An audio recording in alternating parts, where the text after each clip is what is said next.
I'm really worried. About what? Artificial intelligence. I'm afraid it's going to replace us on our podcast. How so? Think about it. It doesn't require any pay. It doesn't need knowledge or any specialized training to do the job.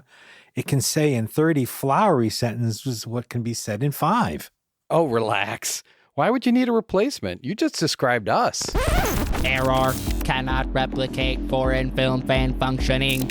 Yuletide greetings detected at alarming levels. Initiating holiday cheer protocol. Installing carols. Error. Cheer not found. Executing bahhumbug.exe. I will slay you, Bob and Mark. The following podcast contains graphic descriptions of international celebrating and global merrymaking. It may not be suitable for angry or unhappy audience members. Listener discretion is advised. You've been warned. Have you ever seen any of those foreign films? I don't like them.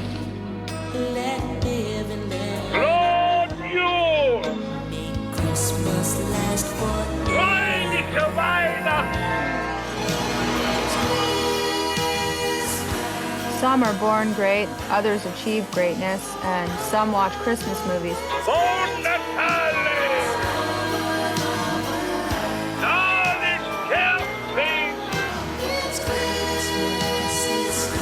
We are the wild and crazy guys. Well, they're both festive, aren't they? Joyeux Noel! And we are the festive foreign film fans. Or I'm thinking maybe just the festive foreign film fan. I'm feeling a little bad. I'm feeling a little sheepish, Mark. I think I did it again. Bob. Oh, Mark, I know it always seems like I try to take the easy way out. And last episode, Costa Rica, Hallmark-ish Happy, film. Yeah. Jumping up and down. Lucy, she's vibrant, and it's a very straightforward, very simple storyline. But this time, Yes. it's a bit more of, I think I would say, avant-garde.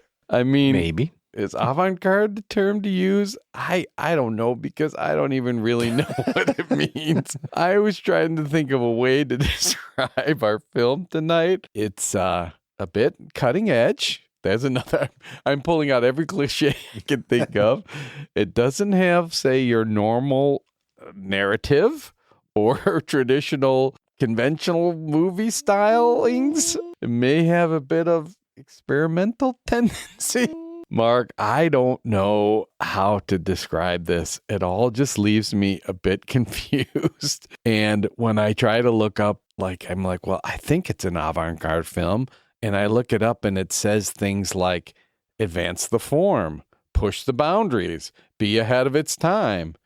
And I'm like, what does it mean, Mark? What does it mean? Well, I mean, avant-garde to me means sort of, it's a little bit more abstract, right? That I think sometimes people call things avant-garde and almost dare you to disagree. It's almost telling the emperor that he doesn't have any clothes on. Like, oh, this movie, it's avant-garde. And it's, you're not, like, only the deep thinker can get this movie, and I think you're right. That's so funny, because when someone puts that out there, you don't know what to say. You don't know how to attack it. Or you're like, oh, avant-garde. like, hey, Bob, you're probably not as hip and as insightful as I am. So, you didn't get it? Yeah, none of that applies here. Did you get it? Well, we'll talk about it a little bit. But I do think in general, sometimes telling a story in a different way, in a different perspective, it's kind of interesting. And I'll give you one example from the most recent Academy Award. Although I didn't particularly like it per se, but I kind of appreciated Nickel Boys a little bit for trying to tell the story from the film angle of the talker. Yes. Like whoever was speaking, you were seeing what that person would be seeing. I think it hurt the film a little bit because it's such a good story. But I thought I thought it hurt the ending. You figured it out, but it wasn't obvious at all. It wasn't obvious. Yeah. I agree. I totally agree. But I think something like that why some might call it avant-garde. I just think like, wow, they took a story, they took a film, and they decided to tell this story from a different perspective of the camera, right? What I struggle with is, because sometimes you're right, it's interesting when it's a different perspective. In your example of Nickel Boys, what I thought, it took a little bit getting used to it first when you're watching it. My problem sometimes is, what's the purpose of it? Is it art for art's sake? In that instance, would the story have been better or made more of an impact if it was told in just your traditional way? I'm not so sure that this movie was art for art's sake. It was just a very different story. Well, yeah, and we can talk about it when we get into it. One of the things that I discovered in sort of watching this, I can't remember how many times I watched it. It's 3 or 4. I just think sometimes things are done just to do them. Mm-hmm. I don't know if there was any special message or what prompted the film director to do this. I mean, the film director did say he filmed in Ethiopia because they only had a budget of $225,000. Okay. Right. Pardon me, sarcastic Mark says, yep, it shows. Yeah. But the social commentary on that one, because this was done, I think, in 2015. The social commentary there is, when you watch this, one, there's beautiful parts of Ethiopia that didn't know exist. Not Costa Rica, but just gorgeous mountains. Well, diversity. Such diverse.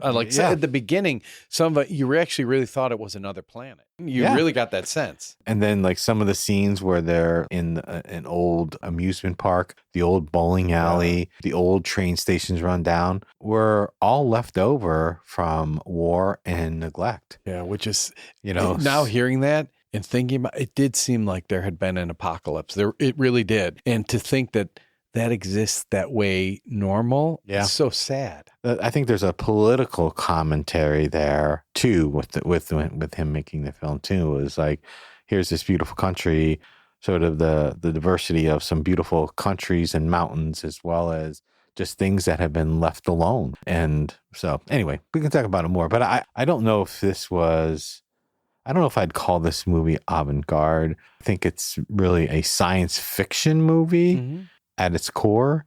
And this is why it's always good to talk about it, because you're making me think more in terms of, because I'm like, what is avant-garde and what does that mean? What I realize when you're saying what you read, there is a commentary there about consumerism and things that were hinted at. Sure. And maybe now us discussing it, they seem more relevant than they may have when I watched it. I don't know if avant-garde is just let's be artsy and different and cool and hip, or we're really going to just tell a story the way we want to tell it, and it's not exactly what you're used to, but this is how we think it's the best way to tell a story. In this instance, now thinking about it, I think it does make some points. Well, yeah, I think there's a couple that we can make. But before we go to Ethiopia, should we talk about our trivia from last week? Oh, yeah. I was really curious if you knew the answer to this question, because as our listeners know, you're on a mission to visit every baseball stadium in the U.S. And we wanted to, at various points, check in with you and track how you were doing. And I think since you started with this mission when you retired, I think you've been to 3 more. That's right. 3 more. Yeah. So we're up to how many? 20 or 21. Isn't that amazing? 20 or 21. And so clearly you're a baseball fan. So I think I'm hinting at what the answer to our question was, because we said, what is it that this factory is the only factory that produces this product that is handmade and that is used in the United States, and that our hint was used by professionals. Yeah. So, Mark? Baseballs. Yeah. Did you know that? There was a documentary done, and I saw there was a documentary done. I did not know that. Oh, man. On the factory? On the factory. Oh. Yeah, and so so I did know the answer to it. I believe this to be true, but I believe Major League Baseball, it was Rawlings who had the factory there, but I believe Major League Baseball bought them out. I think Major League Baseball now owns that factory. Just so they can have monitor. total control over it. Wow. Anyway, but yes, it is baseballs. And it's just so funny. One little factory in Costa Rica. Yeah. So I'm hoping that we get an answer for that one from our fans. Want to watch a Christmas movie? Christmas movies are our bread and butter. We eat Chinese food and watch Christmas movies. I heard it's the best Christmas movie since Home Alone. You're going to travel, as we said, to the country that, you might remember back in 1984, there was the group Band-Aid with Bob Geldof and Midge Ure, and they developed that song, Do You Know It's Christmas, to raise money for the anti-famine efforts in Ethiopia. So it's performed by UK artists and raised over $24 million, and it's still heard today. And I love that song. And I know maybe, now I don't know if it's politically correct to say, I still love that song and I defend it. I think it's a great song. Yeah. I mean, it's still probably, you can take out Ethiopia and put anybody in there, right? Where, the Christmas spirit that we are used to having and the commercialism, there's people who are just living is the biggest present they can get. I don't want to distract us too far, but the one thing that I always argue is people, say like, how condescending was it of us to say, look down on them like, oh, do they even know it's Christmas? Of course they do. My whole thing was, if you're starving, you're not thinking about Christmas at all. Right. And I think that was a rhetorical question. It wasn't like, do you even know about this holiday? No, It was more like, do they even know it's Christmas? They're dying. And it just angers me when I hear people say that. And I said, that is not what the intention was. There's this horrible famine going on. Obviously, they can't celebrate Christmas because they're dying. So we're going to help them out. Yeah, I think you're spot on with the interpretation of the song is meant to be. Tonight's movie, like I said, it's called Crumbs, and it was 2015. And there's two main actors in it. Daniel Tedesse, he plays the role Candy. Daniel has a very interesting life. Shortly after being born, Daniel was abandoned by his biological parents. So sad. A series of different relatives stepped in to take care of him. He grew up, moving from house to house and had this dream of becoming an actor. And so in 2014, he got his first break in the Les Leb Estet theater company. The director, Michael Alonso, who directed this film, first cast him in a short called Where's My Dog? In 2010, he then was in a second short called Chigger Ale in 2013. And finally, he cast Daniel in the role in his debut feature, Crumbs, in 2015. And he's become quite the cult sensation in Ethiopia. And also say that the director, Michael Alonso, has cast him in 3 additional films after Crumbs. And I guess it's fair to say he has a disformity. Yeah, he has a disformity. Yeah. And what I loved about in this film is there's a couple, and we'll talk about the actress too. There's no mention or reference or anything to his. It's just a regular couple, and this is how they. And in fact, he's her prince. Well, yeah, I think it's interesting because I think he's certainly aware of. And he's a small guy, right? Too, and so I think there's even a part in the movie where he's like, "I'm just not sure I'm strong enough for you, right? Like I'm not sure that I can be the man again in this post-apocalypse environment that we're in, and there's a lot of dangers, and so." But yeah, he's quite the cult sensation. I said he's now been in, I think, 6 or 7 of the films for this director. And I think he does. I loved him in this movie. I think he did a great job. The actress who's opposite of Daniel is Salem Tesfaye, and she plays Sayet. Also, Birdie is what Candy calls him. Yeah. But Salem was born in a military camp called Tola in Harar in eastern Ethiopia. She initially couldn't speak Aramaic, the working language of Ethiopia, but had to learn to speak it in order to act in films. She gained prominence in around 2013 in a film called Sus Maza, that means triangle, and appeared in many other Ethiopian films. She's often playing the leading actress role, which makes sense. I think she's got a good stage presence. In her role, Salem received numerous accolades as it was the first Ethiopian-made science fiction film. She's the recipient of multiple awards, including, most notably, the Aguma Film Award, and is currently one of the most popular icons in the Ethiopian film industry. So you end up having 2 people act in this that are really very popular in their culture. Popular, and You think about it, so interesting storylines. He was abandoned by his parents. She was born in a military camp. Right. Not your traditional childhoods, No. and to grow up and become these popular actors and actresses in both of them. I loved her too. Yeah, The movie, maybe not so much. The two of them, I liked. Yeah, I mean, sometimes I It don't. grew on me, though. I have to say, by about the third viewing, I'm like, okay. I'm still a little freaked out, but it's okay. Wow. I watched it more.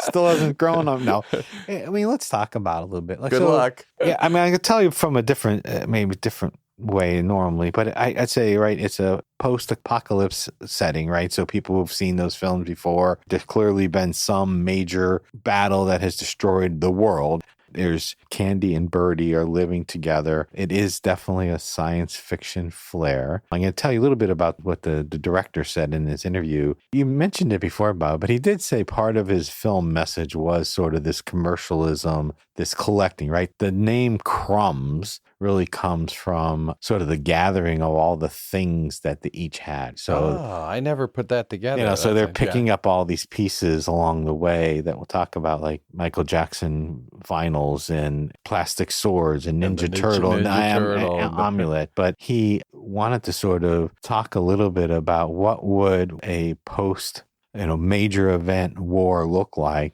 filmed in Ethiopia. He leveraged this desolate area, this rundown area, which is sort of a sad commentary on the state of Ethiopia. And he loves Ethiopia. He's born in France, now lives part-time in Ethiopia and some other countries. He's French, and he purposely had the films filmed in Aramaic so he could, he said it's fun. He wanted to make it real, real for the Ethiopian people and for the audience, even though he couldn't always understand what they were saying. Even though he wrote the script, he said how he was evaluating how the film was going is, could he get the emotion from their faces, from their tone as they were acting the scenes out. But anyway, so they live in this old bowling alley. Candy and Birdie. It starts off where Candy keeps going out on these like adventures. We don't know really where he's going or why he's going, but he kind of goes out, and he's small in stature, he's disfigured, and so he's a very vulnerable looking person. And he goes out and he and Candy profess their love for one another. Candy and Birdie don't look like, I hate to say a typical couple, but again, good for her that she sees so much love in him despite his physical appearance. And he has incredible and dying love for her, yet he's not confident in the relationship. He worries that he's not strong enough. But as the film goes on, I mean, here's how I would describe the story in 10,000 words or less. This is sort of this movie is a pursuit. I think he's trying to pursue a ticket on a rocket ship that's been hovering above them for years, but all of a sudden has become active. Right. All of a sudden, the ship that's probably been part of the war that has occurred becomes active. It creates this big magnetic field all of a sudden because it's been turned on, which causes the bowling alley to reactivate on its own. And it's sort of causing all this disturbance. And so he looks at it and says, wow, I'm a traveler. I need to get back to my country. Yeah, he feels like an alien in this country. Like he doesn't belong. He's like, I remember my country and this isn't it. Or my planet. Right. I said, exactly. Yeah. And so his pursuit is he wants to get back to his planet and to get back on this path. And so, or get back on this ship. And so along the way, I said he goes out on these adventures, not sure why, but things are stolen from him. First, in the very opening scene, he's out and he gets a Christmas tree for his, which I'm like, that's our first Christmas reference. Okay, where is this going to go?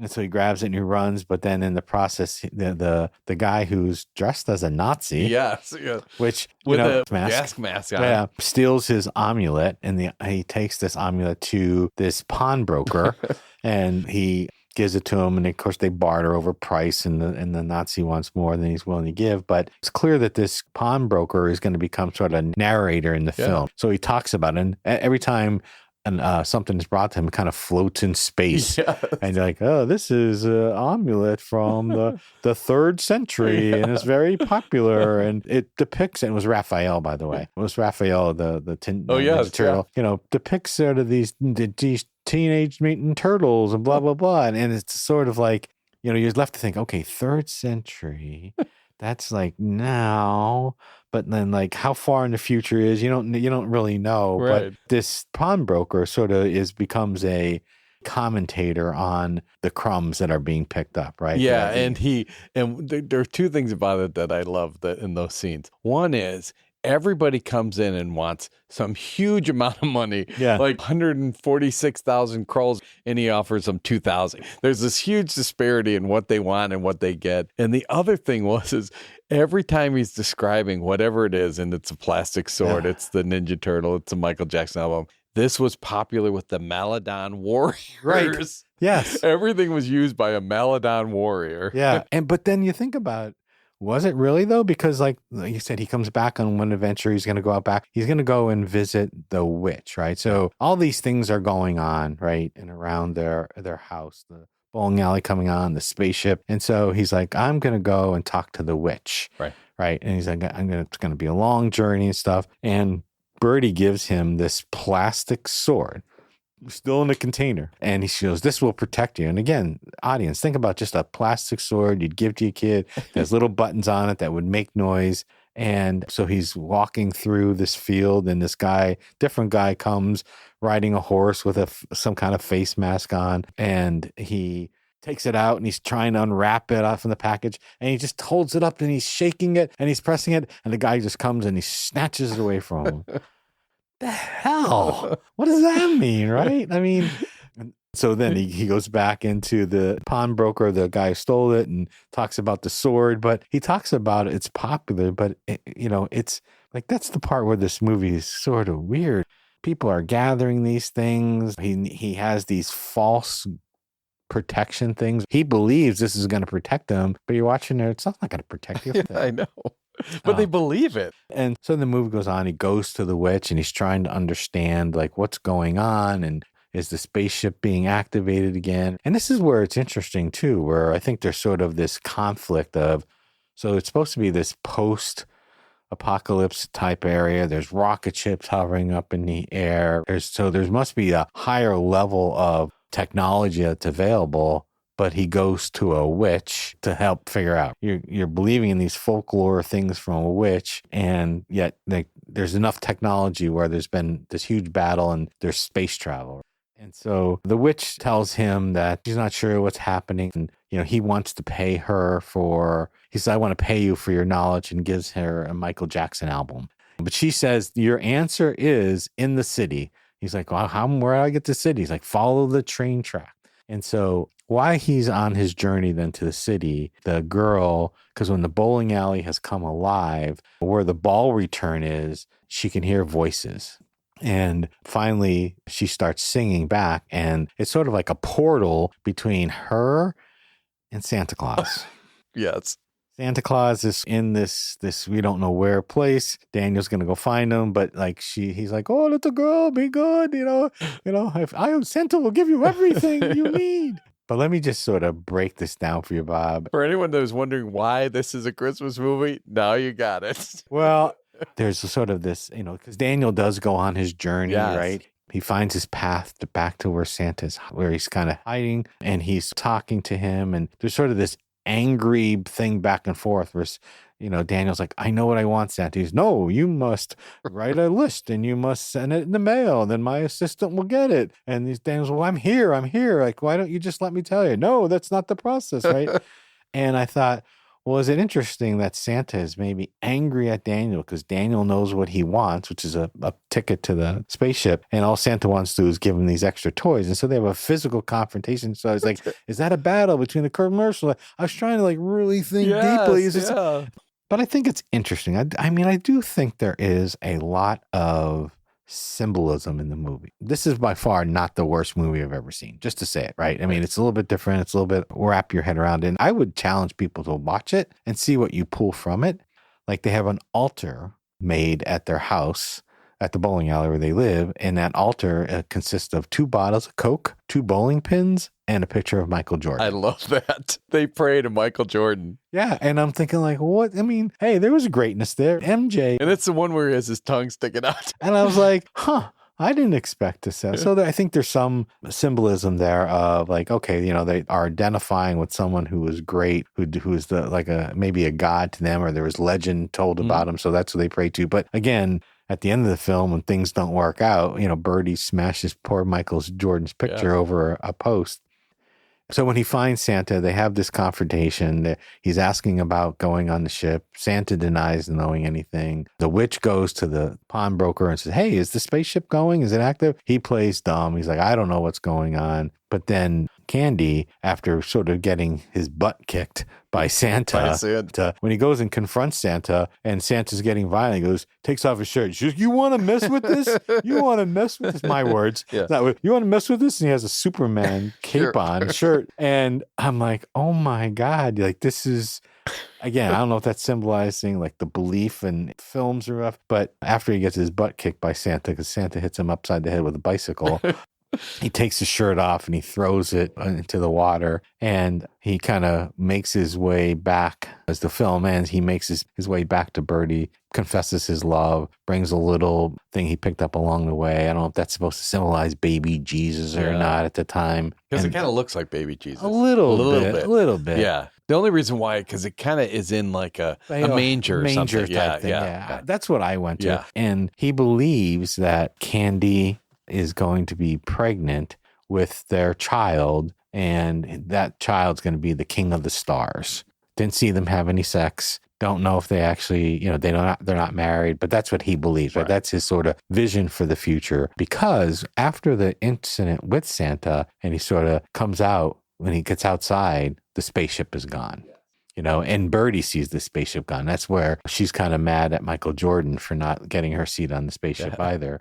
And so they sort of like recollect, and there they come back, and they're sort of professing their love for one another. The movie ends with the spaceship kind of floating through space, and the worst graphics ever. I mean, it's funny, but in the spaceship then is the pawnbroker and Santa. Yeah. And then even then I was still trying to pull it, but I'm like, oh, interesting. So Santa collected all these things from this planet, so he's going to go give them away on the planet. But there's a scene where he goes into a movie theater and they're showing a Superman movie. Yes. And he talks to the guy, the movie operator, and he's like, oh, it's been showing 40 years. But he says to him, I recognize you. You're a little boy. You came here. And he says something, and this relates almost to Candy's story as his real story. He said, you used to come here because your family abandoned you. Right. And I was like, is he thinking, I remember a happy time, and this is actually the country? He kept saying, I'm from this other planet, maybe blocking out like because you were abandoned by your family and you don't want to remember. I'm not from here. I'm from somewhere else. I like that. Yeah, maybe. I don't, Bob, you know what? You can come in and say it was about Talladega racing. And I'd say, okay. I like you say, watch this movie. Yeah. Tell us what you think it's about. Yeah, I mean, I think it's, and just to say, well, I'm not going to watch the movie, but it's only an hour and 5 minutes long. And this director, I was watching some other clips of his movies that are more recent. They look pretty good. I mean, I just think this one is, again, we talked in the beginning, avant-garde. Was it made just to be made? I don't know. I am actually tempted through this podcast on YouTube to see if we could connect with him somehow, because I am intrigued by the movie. Again, it's not, I'm going to jump right in, or it's not a festive film, but what were some of his messages? Are we missing something? Are we thinking too much? Because I kept trying to make something out of everything. So did I. And there were little elements of humor I loved, like where he said, the pawnbroker says, this is made by Mattello. Mattello, yes. So you say it's not festive. What do you think? Do you think I think it's festive? No. I'm Coke.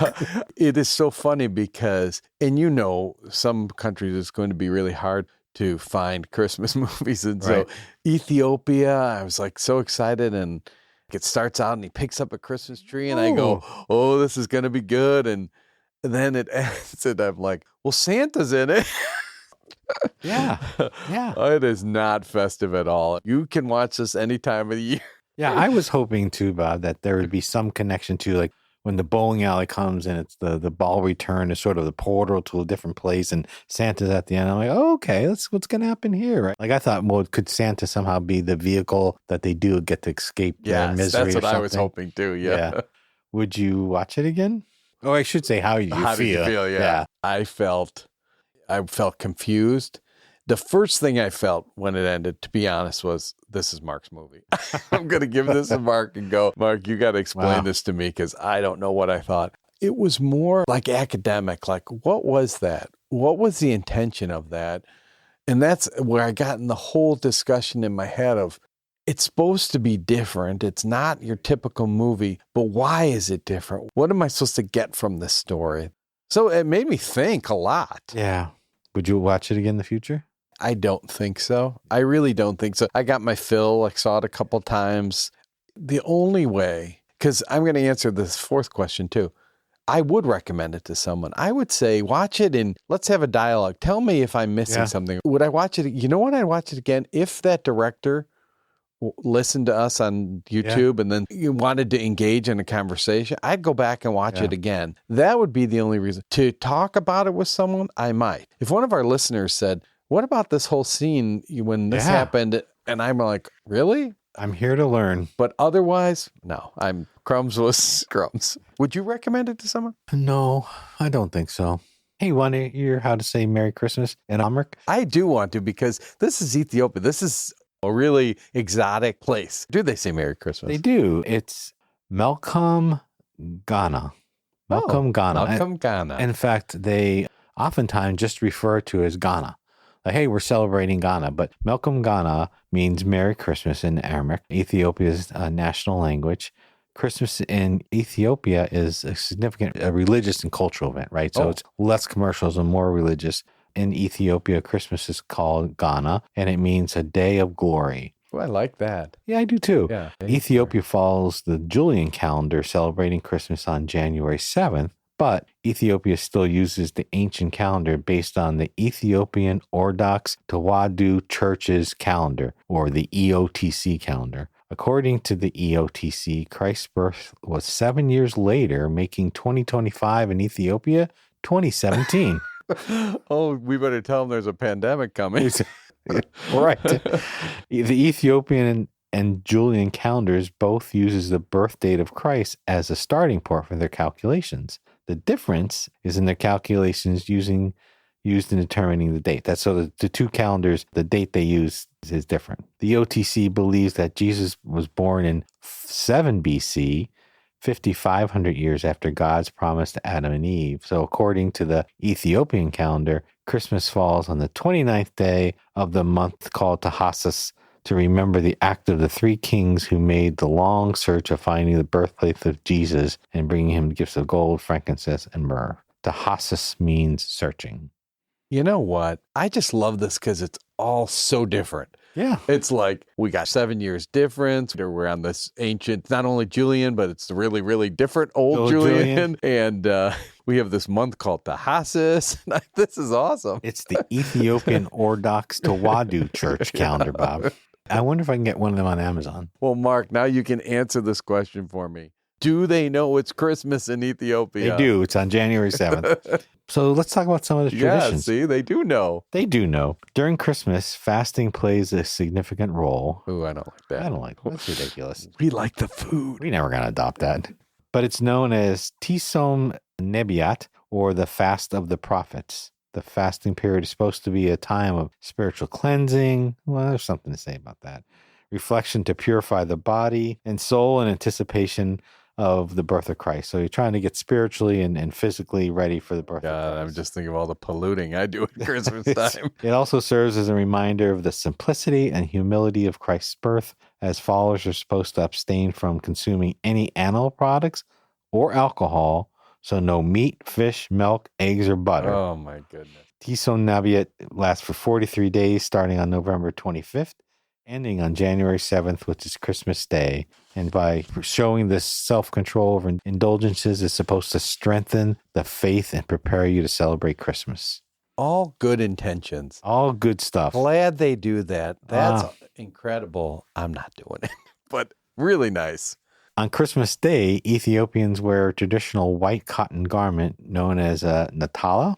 The attire has brightly colored stripes at the ends, which adds a touch of vibrancy to the outfits. It's worn like a shawl or a toga. Toga. The natala is a symbol of cultural pride. It's worn by both men and women and like a shawl or toga. Wow. So it's like sounds like it's unisex. I thought this was interesting. Men and boys play an outdoor game called the Ghana game, and it's played on Christmas Day in the afternoon. Very important part of the Christmas festivals. It's played with a curved stick and a rounded wooden ball, similar to field hockey. Yeah, that's what the field hockey thing looks. I know that only because girls played field hockey in high school. That's right. The game involves players trying to throw a wooden ball in the air and hit it with their sticks. The game holds historical significance in Ethiopian culture dating back centuries, and is supposed to symbolize the game the shepherds played with their crooks on the night Jesus was born. That sounds like a marketing ploy. How do we get people to play again on Christmas? Okay. Say the shepherds played that night. It involved over time. It evolved into large-scale games played between neighboring villages, fostering camaraderie and a friendly rivalry. Wow. Ghana is played on an open field of about 100 yards with no defined boundaries. There's a festive atmosphere with spectators providing cheers and laughter. The aim is not just about winning, it's about celebrating the joy of Christmas and fostering a sense of community. Now that's fun. I like that. That's good. Yeah, that playing like in your against your community or another town or something. Wouldn't it be awesome? In the old days, it used to be kings and princesses and other high-ranking members of the community who'd play against the commoners. Ooh. It would be considered disrespectful if they would get kicked by the ordinary members, which made it more fun for the commoners. Oh, it wouldn't be considered. It wouldn't be considered. Sorry. Yeah, yes. so they could kick them. Right. There's actually a saying in Aramaic, which literally means the kings and the lords will not get furious on the game of Christmas. I'm going to drop that into a conversation next Christmas. Next, this is really fascinating. So this next custom, there's actually earlier, right around Christmas time, there was a piece on 60 Minutes about this town. Oh, really? And they said it was sort of like a Christmas special 60 Minutes, and they were going over stories in the year past. And so they cover Lalibela is a town in Ethiopia. It's located in the northern part of the country and is renowned for its remarkable rock churches. The Lalibela churches are known as the New Jerusalem and consist of 11 interconnected structures, each carved out of a single piece of rock with intricate carvings and architectural marvels. Did they show them on the special? They did. Where they like this is described? Exactly, it was. They're carved out of rocks? They did. So the story was that King Lalibela in the 12th century traveled to Jerusalem, which was a long way then. Right. I think it's 1,600 miles, something like that. And when he was there, though, was when the Muslims took over and Christianity was illegal. And so he traveled back into Lalibela, so back into Ethiopia, and decided that he was going to build his own Jerusalem. Oh, wow. And so he ordered them to build these. And really what they did is the stone that it's made of is a very soft stone, soft but firm, right? So it wasn't hard to cut. But they literally took pieces of rock and think about cutting all around it. And so there was like a square or a high rectangle piece of rock standing on its own now, free from all the rest of the mountain.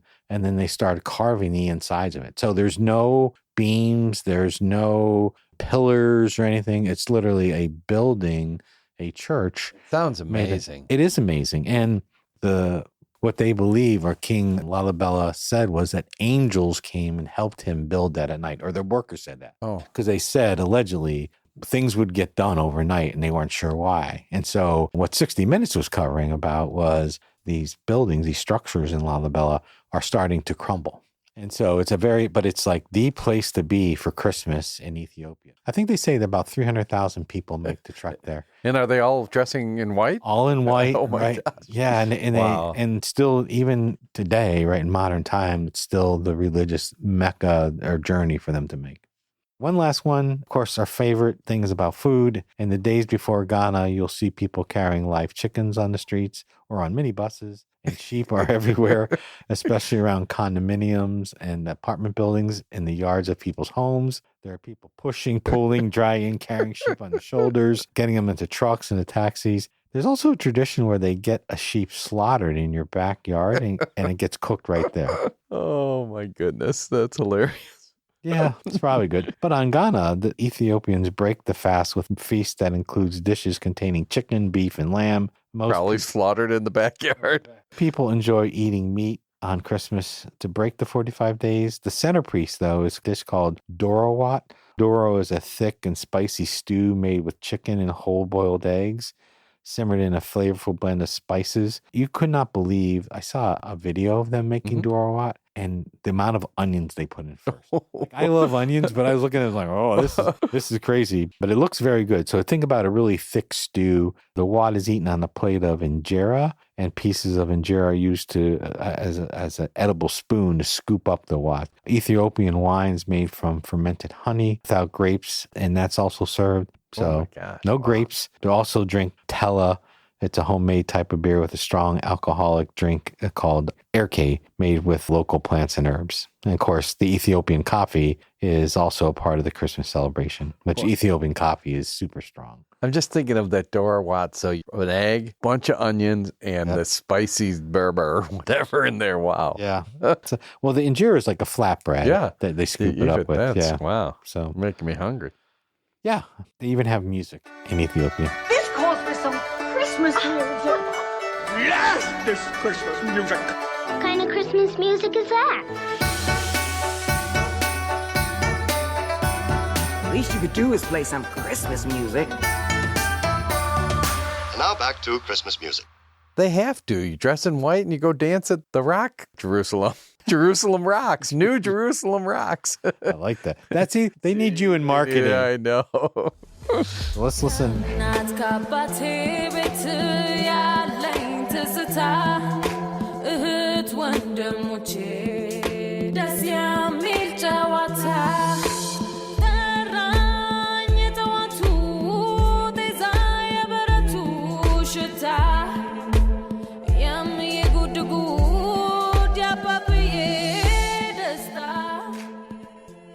This song was performed by a group called, a trio called Ahadu. The name Ahadu means number one, and they claim to be the first in leading the way in creating modern Ethiopian music for a global market. Oh. This is their version take of an Ethiopian tune called Asanabal Asana Ghana, which is often referred to as the official Christmas anthem. It's a modern remix of an old school classic, providing both an Ethiopian feel as well as a hip hop vibe. The song describes the Christmas game, the field hockey game, like we were just talking about. Right. The lyrics of the song translate to, "We are so glad Christmas is here. We can all play the Christmas game. When we do, everyone is equal." The lords and the commoners. Even the lords do not scold for playing during Ghana, but will play along. So you're going to be sitting at your Christmas dinner, Christmas Day, and all of a sudden you hear this bang, bang, bang on your door, and you'll open them. There'll be the bakers with our field hockey sticks going, "Come on, we're playing the Christmas game." It's trivia. Trivia. Let's talk about trivia as we wrap up.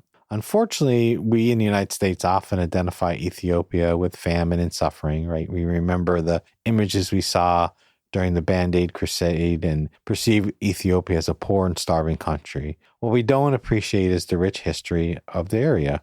We know that Ethiopia is the birthplace of our entire species, Homo sapiens, and we know from radioactive dating that we originate from one valley in southern Ethiopia that is known as the cradle of mankind. We know that? I didn't know that. That's wow. We all came from Ethiopia? Everybody knows that, Bob. And everybody who knows and appreciates and can define the movie Crumbs knows this. Also, Ethiopia was one of the world's strongest empires in the 3rd century. At the time, it was Persia, Rome, China, and Ethiopia as the 4 great powers. Which, again, heir to Persia, obviously we know Rome was. China we knew was. I didn't know Ethiopia was a great world power. No. Wow.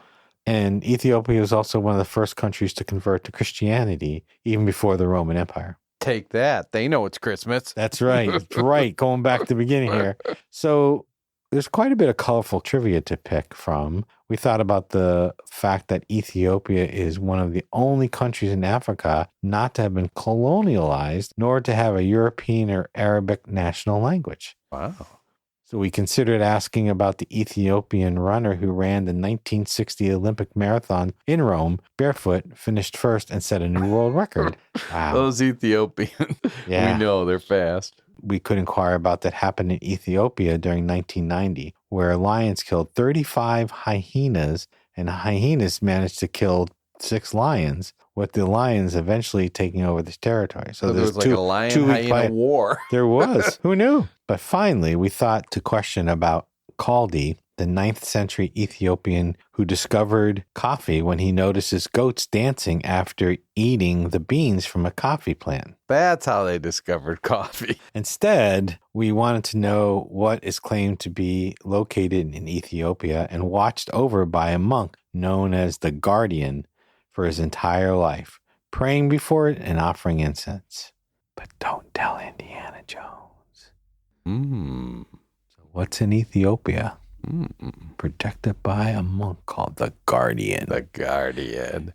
So if you know what it is and you want to share it with the world, send us your response to festivefans@gmail.com, and we'll make sure your choice of honest to goodness 100% certified USDA organic festive foreign film sticker will be sent to you. Win a sticker. And also, hey, we are starting to plan for our 2nd anniversary. So remember, if you're a regular listener or a new listener, we want to include you. We are looking for guests to tell their 5 favorite 4F shows of the past 2 years, or maybe their 5 favorite movies we covered, or even favorite customs or songs. If you spent a Christmas in a foreign country and you want to share a story, email us at festivefans@gmail.com. Also, if you can watch the movie Crumbs and give us a recap in your own words. I'd love to know that. We will make you a prime part of the anniversary show. I'll give you a sticker if you watch Crumbs. Just tell us what you'd like to talk about, and you might be heard in 31 different countries, because that's who listens to us today. We're looking forward to including you. So before we say goodnight, Bob, Ben Franklin is going to give us a quote. Ben Franklin? Yeah. Don't fly a kite in the rain? You knew that one? A good conscience is one that has a continual Christmas in it. Ben said that? Ben said that. He was good with the quotes, you know. He was just amazing. A stitch in time. Did he do that? I think so. Oh, Didn't he save 9? I don't know. Early to bed, early to rise. That's what him. he said. Yeah. All right, Bob. Thanks for having me. Thanks again for letting me review Crumbs. I look forward to it. We put it behind us, Mark. Have we, We're though, Bob? moving on. Have we? Moving on. I don't know if I'll ever put it behind me. I did put up a little altar, though, to Michael Jordan in my house. So. You know, it's funny. I mean, why not? Greatest basketball play ever? Yeah. Okay. The GOAT. Strike I'm leaving. I'm church. going. I'm heading for the rocket ship right now. That's right. Good night, Bob. Good night, Mark. Bob, you know what I want to do for our 2nd anniversary? What's that? Take the night off. What do you mean? We want to hear from our listeners. We'd love to have you on our show. Record a message or send a note and we'll read it out loud. Share a story with us. Did you ever spend Christmas in a foreign country? Is there a place you dream of visiting? What world customs do you still practice and are passing on to your kids? Or is there a favorite 4F episode that you like?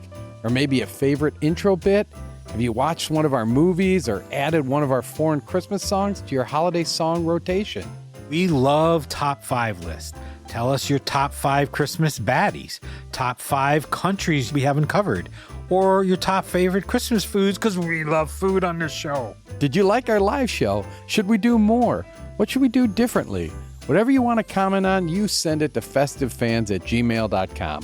We'll put it on our show, and you'll be super popular with all those festive foreign film watchers. You know, the ones who speak English and listen to podcasts about Christmas. Yeah, you'll just be popular with us. Yay! Send it in now. Our anniversary show is June 6th. If we use your feedback on the show, we will announce your name on the show and send you a special sticker set that includes our sponsors. Send it to festivefans@gmail.com. Actually, we're done. Done. It's over. It's over. It's over, kaput, finito.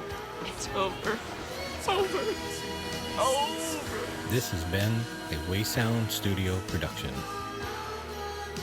And sound engineering on our show is by Jake Fontana.